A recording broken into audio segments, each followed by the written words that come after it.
I mix what I like, what I like, what I like, what I like, what I like.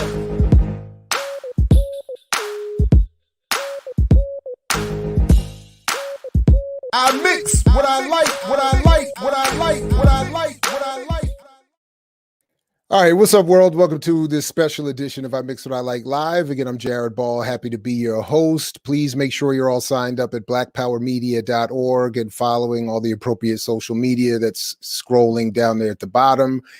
We want to get right into this because obviously this is of utmost importance and something we want to cover all the time.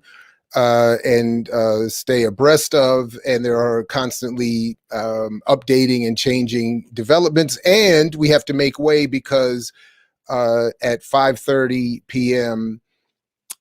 Eastern time, shortly after, shortly or more or less after we finish here, our comrades Luke Ma Nation will be here to sort of extend the conversation in terms of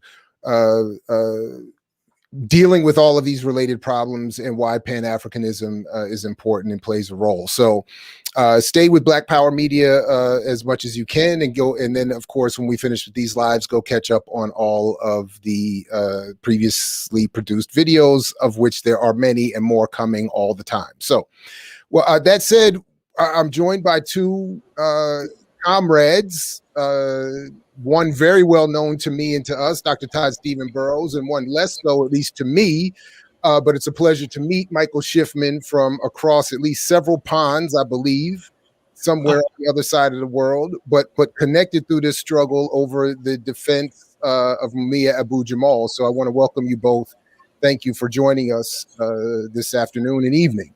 Thank you very much. Michael, I want to point out how strategically placed Dr. Ball's books are in back of him. It's a wonderful thing. And right in back of him, under him, you won't see it, but it's a picture of his picture with Assata Shakur. Is that right? Okay. We can neither confirm nor deny that, but I don't, so I don't know what exactly you might be talking about, but the books, for sure people should make note of. Michael, I was hoping that it was his picture of his father with Kwame Ture. See, right. So well, we're talking about a serious background here. Now, in terms of Michael, Michael was basically my Wikipedia on Mumia before Wikipedia, created this big entry on Mumia Abu-Jamal. It was Michael's research that I used as a reference for my own biography. But I do want to get right to it because we're being very jovial right now, but the situation actually is very serious. Mumia Abu-Jamal has the following. He has a skin rash that he's had off and on for several years. He has diabetes. He has cirrhosis of the liver. Now, how did he get cirrhosis of the liver? He got cirrhosis of the liver because they refused to give him the hepatitis C treatment that he needed, and he had to sue the prisons. The activists had to sue the prisons, not only to get him hepatitis C treatment, but everybody hepatitis C treatment in the prisons in Pennsylvania. Again, this is just yet another instance of the Pennsylvania Prison Authority trying their best to institutionally kill him. In addition to all of that, he now has congestive heart failure, which, as we know, is a very slow death sentence. And on top of all of those things, he now has COVID. And because he has COVID and he has all of these pre-existing conditions, it is very easy that he can be taken out, which is the goal of the state. It's very clear. I mean, they've said it. I mean, we're not talking about symbolically here, right? It is the goal of this state of Pennsylvania to kill him, right? So they are very near their goal. And activists like Michael and Johanna Fernandez and Pam Africa and others have been meeting and organizing daily, almost hourly. Julia Wright in France, hourly, trying to get people to organize to get him out. Michael, is that a decent summary of what's going on? Absolutely. The situation is absolutely critical right now. And Mumia's situation right now remembers me of the line in Violeta Parra, the Chinese poetess, who said, how much pain am I still going to have to suffer? So the pain really doesn't stop. And this is really the year where we need to get Mumia out, because otherwise we will clear his name posthumously, and that's not what we want. And So what? Sorry, go ahead. Go ahead. Just a moment. As you just said, we really we were in the process of organizing when the news about heart insufficiency and COVID with Mumia hit us like a ton of bricks. And after that, on last Saturday, we had a very successful global virtual street meeting, which makes me very hopeful to organize even more. And what's in the planning is to have something right in Philadelphia, hopefully live, which will be a second Mumia tribunal after there had been a first in 1997.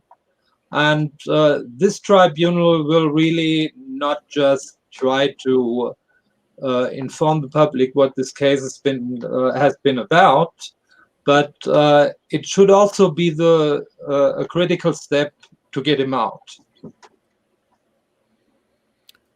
Well, what would you like to see happen? What is it that you and these other organizers and activists are trying to actually get to have happen? In what kinds of pressure or what kinds of actions are you inviting people to do? I know that there's at least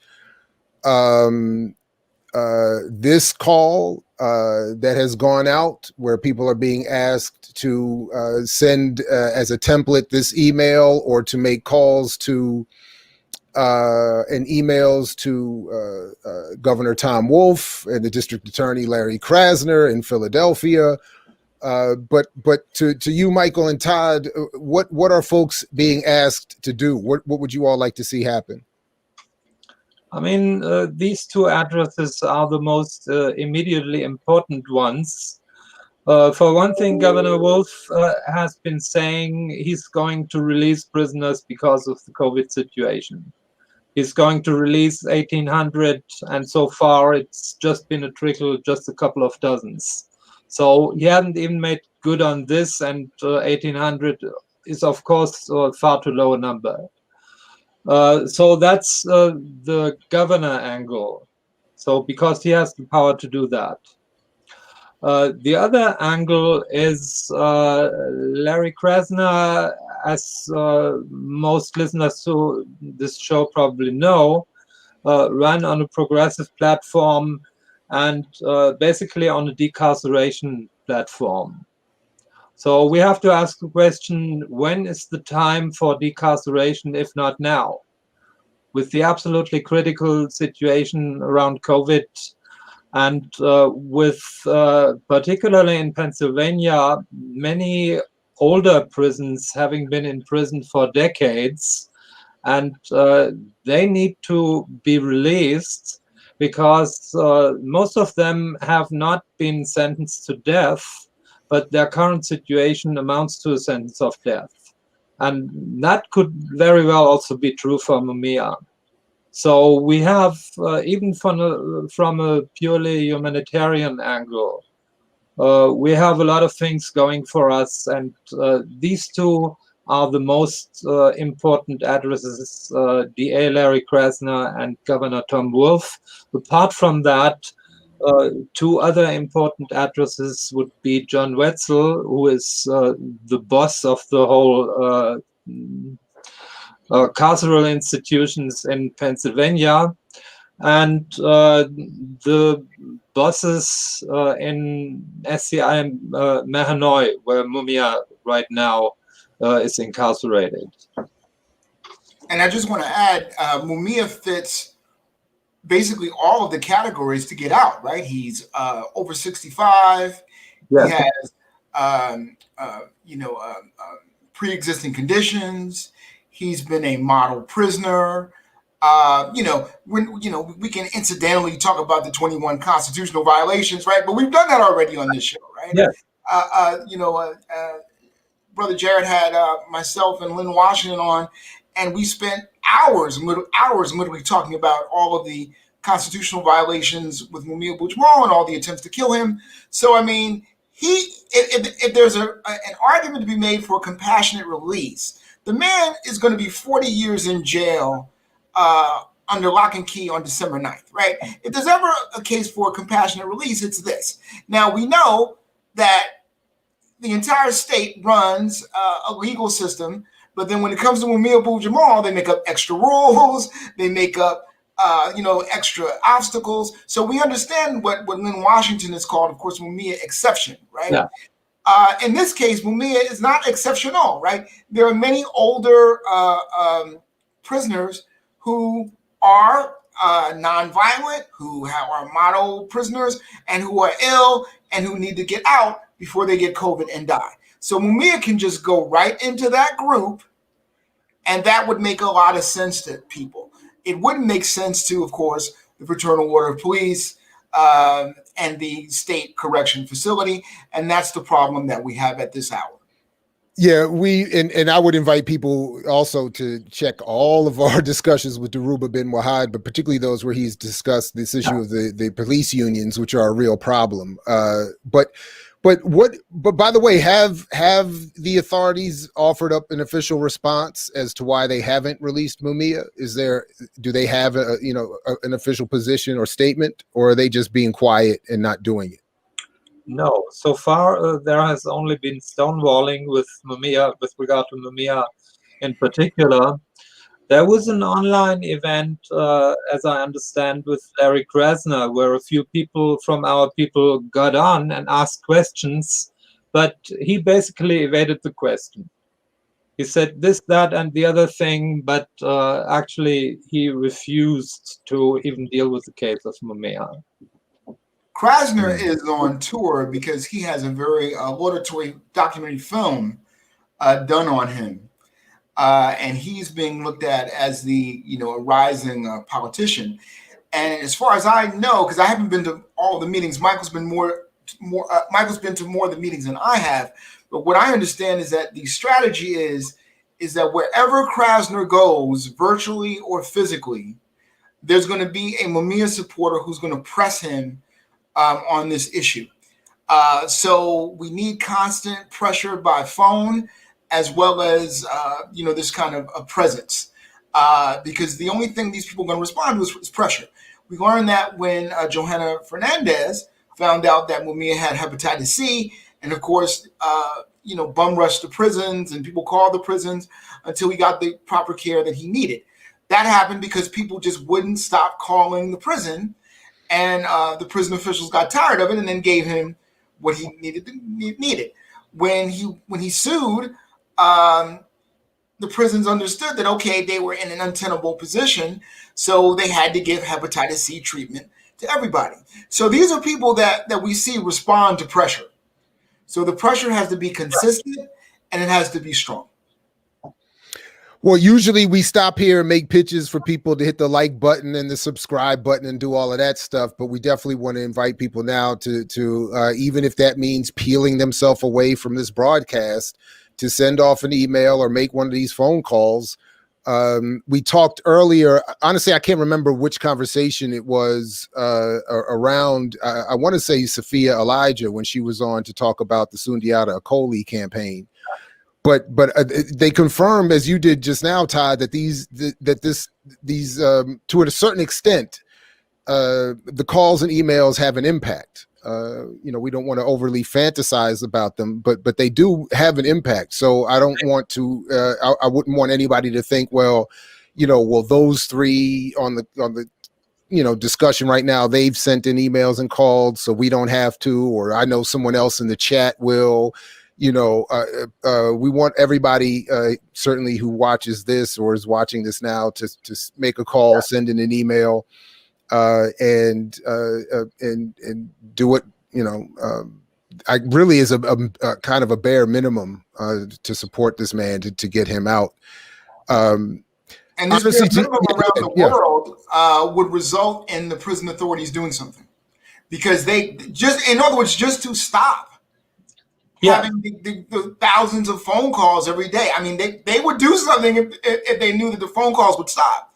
So if the phone calls are overwhelming, then we're in a very good situation to help him, because right now, the last we heard is that he was in the infirmary. Now, this is the same infirmary that didn't diagnose his Hep C correctly. Mm-hmm. So the fact that he's been moved to the infirmary is not exactly the greatest news in the world. He needs hospitalization. He needs independent doctors to check him out and to set up the next steps. And the only way he's going to get that is through these calls. Can I just say, Michael, I know you wanted to jump in. Forgive this interruption, but I will forget if I don't do this. Because to Todd's point, if people want to make value out of this Judas and the Black Messiah film, remember the scene where the brothers engaged with the shootout with the police, and he's taking it to the hospital, and they won't even let his comrades in to see him. And then you can only imagine what happened in real life behind those closed doors. This is exactly, I think, the kind of analogy we need to draw to the current real life situation of Mumia in the infirmary. This is not a necessarily safe place where the people care and want to care for him and make sure he gets the treatment he needs. Michael, I'm sorry. Please go ahead. No problem. I couldn't agree more with that. And the other thing, first of all, what you said, Jared, asking the people to really do that, because it does have an effect. It really does. And we have proof of that. So this is not symbolic politics, feel-good politics, it's do-good politics. And the second point is, I'm very happy that Todd mentioned the international dimension, because when there was the critical hepatitis C situation in 2015, there was also a lot of international pressure, even from the German parliament, from the German Bundestag. And guess what? We even got some of the conservative deputies from the Human Rights Committee of the German Bundestag to intervene for Mumia, and I'm sure that had an effect. And to come back from the international scene, this is also another thing that we need to be organizing right now, because there are people who conceive of themselves as progressives on the Philadelphia City Council. We need to go to these people and say, make good on your claim that you are a progressive and a humanitarian. And we need to do the same thing in the Pennsylvania State Parliament. So there are concrete persons who can intervene, and whose intervention will have even more of an effect than our own. So we go from the bottom right to the top. And that's the next task we need to be organizing, apart from having this email and fax campaign. And I just want to add, for those of you who are wondering, where is Pam Africa in all of this? We have sad news to report that Pam Africa has been struggling so hard with all of these cases, Maroon, Mumia, etc., is that she was very near a stroke. And her doctors advised her to calm down and to stop a lot of these activities, because I was surprised to see her at the event on Saturday, but I think she wanted to make an appearance. But that was like her first appearance in like 2 weeks. Yeah, because her doctor. We'll definitely show her love and tell these motherfuckers to let this man go for her in her absence. So these motherfuckers need to let him go. Yeah, I'm sure she definitely appreciates the MF word there, right? So I mean, the Philadelphia people are trying to organize as best they can, but let's remember, Pam has been the heart and soul of this movement for 30, 40 years, and move even before that, so almost 50 years. And so with her temporarily and somewhat sidelined, it's even more imperative that the people step forward to do that organizing, because she's not there to do that, or not there to do that in the same capacity. Yeah. Listen, well, Michael, I did have, you kind of touched on, I did have one quick, I did want to ask you quickly, what does Mumia organizing look like in other parts of the world, or where you are, for, because there is this yeah. Anyway, there is this ongoing debate about the value of internationalist politics. So I was just curious to if you could say a word or two to those of us who might not be so much aware of what's going on, where you are throughout other parts of Europe or other parts of the world that you may be more focused on. When I researched my own book about Mumia, Race Against Death, I discovered that the international dimension of the anti-racist struggle in the United States has always been a big one. That was already the case in the 1950s even. So at the time, that was the height of the Cold War. And the United States needed to look good with regard or vis-a-vis the countries that then came to be named the Third World. And with that terrible record of lynchings and racism, that was, of course, a hard task to fulfill. And so the international pressure that came from countries in Europe like France, Germany, England, but also from Africa and other parts of the world, was a very substantial contribution to the anti-racist struggle in the United States themselves. And the same thing seems to be true from what we were able to discover all by ourselves in the case of Mumia, because what they are always saying, and they would say that, wouldn't they? Well, we don't give a fuck about what a bunch of demonstrators and radicals in Germany say. But when you listen to and sometimes you can, when you listen to the internal conversations that are going on in the embassies of the United States, for example, in Germany or in Vienna, in Austria, where there has also always been a big movement for Mumia, the picture changes radically. And they do have to report everything that happens about Mumia to Washington, and they are very concerned about these developments. And of course, the concerns is proportional to the movement that they find in the streets of the countries they are in. So I think there is definitely a contribution to make, and we wouldn't be making all that fuss and be devoting all this time to do this if that were just symbolic politics. It isn't. Right on.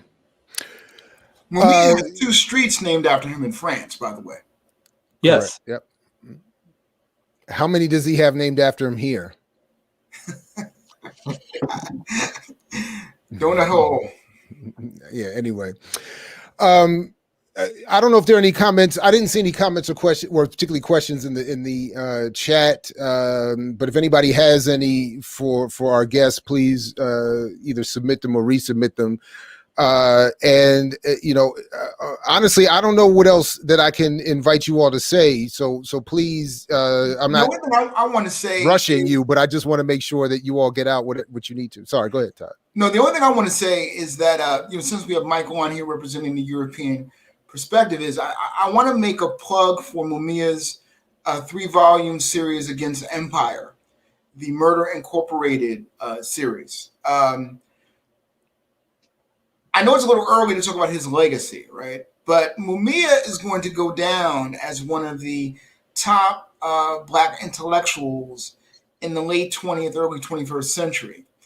And the analysis that he did with Stephen Victoria, the filmmaker who made the film Long Distance Revolutionary, A Journey with Mumia Abu-Jamal, he co-authored with Victoria this 3-volume set about the American Empire, which takes apart all of the conventions of Western society, history, white supremacy, manifest destiny. He talks about the development of war and how war and the CIA develops. And he talks about the corruption of American institutions, such as the Supreme Court and the mainstream news media. So the reason why there are two streets named after Mumia in France, I mean, anybody who's been to France knows that their newspapers are intellectual vehicles, right? They argue about politics, about policy, about philosophy on their television screens, and we know that Germany, because of Germany's past, has a very serious human rights record that it wants to promote. So Mumia has a attraction to people in Europe, because people in Europe understand the purpose of intellectualism, and in terms of intellectualism being a critique of society to hopefully the dismantling of society. So it's not surprising to Europeans that somebody like Mumia Abu-Jamal would be in jail for 40 years. Whereas in America, the first response is, of course, I mean, every article I've written about Mumia in the last 25 years, the only comment I ever get is, well, did he do it? Right. And whether he did it or not, 21 constitutional violations. Okay, any one of those 21 constitutional violations would have gotten anybody else off.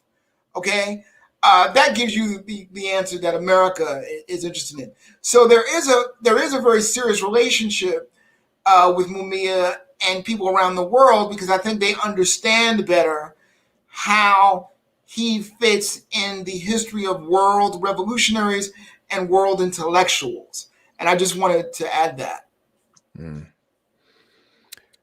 Michael, do you have anything else you want to make sure we focus on or talk about? Again, I'm not rushing anybody. I just, I'm, yeah, go ahead. A few things. For one thing, I agree with Todd. With all that Mumia has produced from the prison itself, from the bowels of hell, so to speak, he already has a legacy, regardless of what's happening in the future. And ironically, that, of course, is also one of the reasons why they don't want to let him out, because his potential effect on the outside would even be greater. And they know a true radical when they see one. And so he needs to be incapacitated by either by keeping him in jail, or in the best case for them killing him. So that's one thing I want to say. Another thing, without wanting to be smug about the record of Europe, which is still terrible in many respects, I think it's quite important to get that perspective from the outside of the United States, namely that a criminal justice system, even if we accept that, if one accepts that one has to have one and doesn't insist on total decarceration, even then, there is a difference between the perspective that is purely punitive and basically says lock them up and throw the key away, or restorative justice, as we, at least in theory, have in Europe. So if you hear that, so in the United States, you have almost 100,000 people with life without parole. And that's something that's really unheard of in Europe. Only in totally exceptional cases you keep people in prison for the rest of their natural life, because they are supposed to be subjected to monitoring, even murderers. After 15 years, and we had so-called terrorist groups in Germany and in France. They got out after 25 years. So these sentences, such as Ruchel McGee, who has been in prison for more than 50 years, or you mentioned Yedda Akoli since 1973, or Jalil Muntakin, all those cases, that's just unthinkable, and rightly so. And one needs to remind, with regard to that, the United States of their better past, because that was not the case in the 1960s. It's a relatively new development that came around with Richard Nixon and then with Ronald Reagan, when the number of prisoners per capita increased by a factor of 7 or 8. So in the 1960s and early 1970s, the United States was sort of high on the spectrum, but not totally off. And it could return at least to that kind of humanitarianism. And from that, it's good to have a perspective from the outside. And yeah, Michael, let's return us to Nixonian humanitarian levels. We gotta get back to Nixonian. No, I hear you, man. I'm just man. That's crazy. That to consider that after 8 years of Barack Obama and all that was supposed to mean and all of that we have to try to get back to Nixonian levels of humanitarianism. That's deep. Although, we don't want to be giving Europe too much credit around here either. No, I'm just messing with you. So, again, all right, well, look, we just make another appeal to have everybody check out these numbers and make these calls and send these emails. I hate to say, but I'm admittedly at a little bit of a loss in terms of what to say next, other than to continue. Well, this is changing on the hour, so I mean, you're up to date for this hour now. I will pretend to rest Michael's arm, in back of his back, to get him back here. But I don't think I'm going to have to do that. And we'll be returning. I mean, I hope we'll return with good news. Mm-hmm. But either way, we're going to be returning and updating you. So I mean, this is good for this hour right now. And Michael, at some point, to be fair, we should have you back to talk specifically about your book. Again, and please do say the title again. Race Against Death. Mm-hmm. It's also on my website. You can even Google it. Type in Michael Schiffman and Race Against Death. You will be steered to it, and you can read it. Right on. Well. All right. Well, listen, I appreciate you both for coming through again on such short notice as well. And I do hope arms can be twisted, bent, or whatever to come back as soon as we, have some other information. And please feel free to spread within your networks that this platform is available for these kinds of discussions and reporting whenever folks want. And again, I thank you both for your work and for coming through. Really appreciate it. Wonderful. Thank you. I don't need to twist my arm. Right on. Fair enough. That's what's up. Right on. All right. Well, Michael, Dr. Burrows, thank you very much. More soon. Okay. More soon. All right. All right, everybody. Just one last appeal. Please check the numbers on the screen and the addresses on the screen and reach out, make that contact. Please also come back to the channel at 5:30 Eastern time for a much needed discussion of Pan-Africanism and what it can be brought to bear on these and related situations with the Lukmans. And much more coming up. We just taped the next Friday's edition of The Last Dope Intellectual, so that's going to be fire for Friday at 7:00. So anyway, thanks to our guests, Michael Schiffman and Dr. Todd Stephen Burrows. Everybody, please do what you can to support getting Mumia out and consider even going above and beyond the norm at this point. So anyway, that said, as always, as Fred Hampton used to say to you, we say peace if you're willing to fight for it. Certainly as me, it has been for all these years. So peace, everybody. We'll catch you next time right here at I Mix What I Like and Black Power Media. Thanks, everybody. I mix what I like, what I like, what I like, what I like, what I like.